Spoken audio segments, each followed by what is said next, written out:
Kapag hihimayin natin kung ano ba yung mga components, kung bakit I think talagang world-class ang Filipino flavor, it's because of the combinations that we tend to apply dun sa mga dish na kahit man original sa atin yan or siguro nakopya na lang natin at nasama na lang sa kultura natin. Pero sa atin, mapapansin nyo kasi, gusto natin laging may balanse.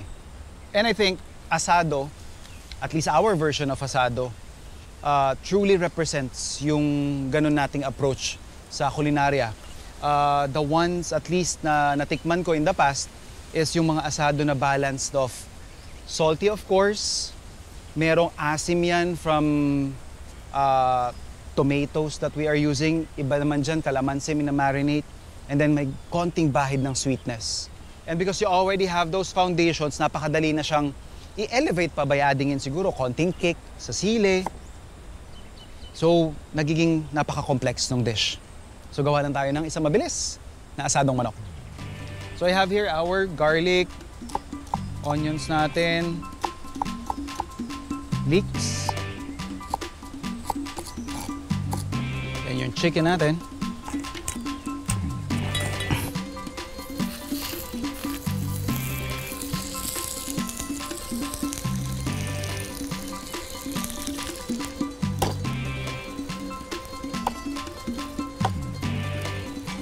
So once na mabigyan natin ng magandang browning yung labas ng ating chicken, pwede na nating igisa. Before that, babawasan ko lang ng excess oil. Kasi definitely because of the chicken flavor na na-infuse dito, we could use this for future dishes.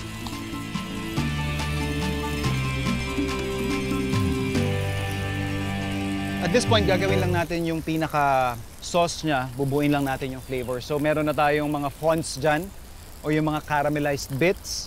We will basically deglaze it with our tomato. Kung panahon na gagawin nyo to, mas mura yung fresh tomatoes. By all means, yun yung gamitin nyo. So yung sinasabi nga natin, isa sa mga identity nung Filipino version ng asado na medyo maasim-asim. Yan, ito yon. Ito yung ingredient na magbibigay nun. And then, you can intensify that by adding in later on, which gagawin din natin, calamansi juice. Yung iba, lalong-lalo na kapag piyestahan, minamarinate ito with calamansi juice, soy sauce.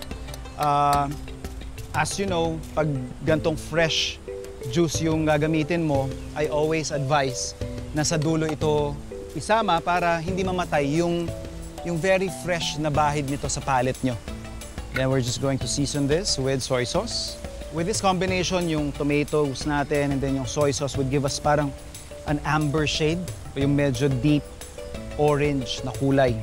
We're just gonna bring this together. Yung iba pa nating panggisa. So we have here onions, leeks, and garlic. Kung mapapansin din ninyo, malalaki yung tipak ng aking bawang tsaka sibuyas. Because the technique that we're using is actually bracing. So medyo matagal-tagal na cooking process yung pagdadaanan ng ating asadong manok. And by that time, gusto ko kita ko pa rin yung piraso ng bawang at tsaka ng sibuyas natin.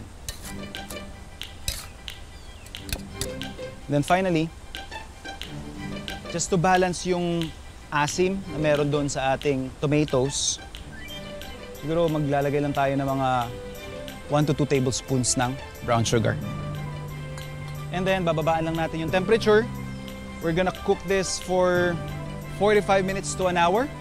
And then finish it off with calamansi juice. Pwede tayo mag-serve.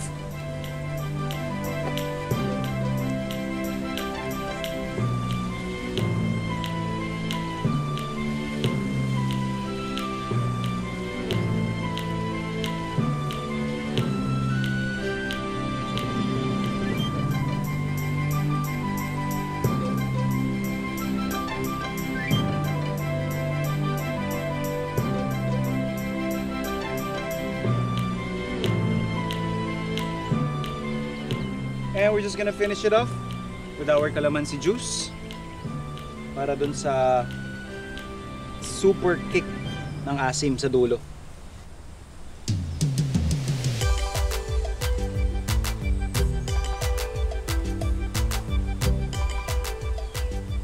Laban. Kunin niyo po yung sauce.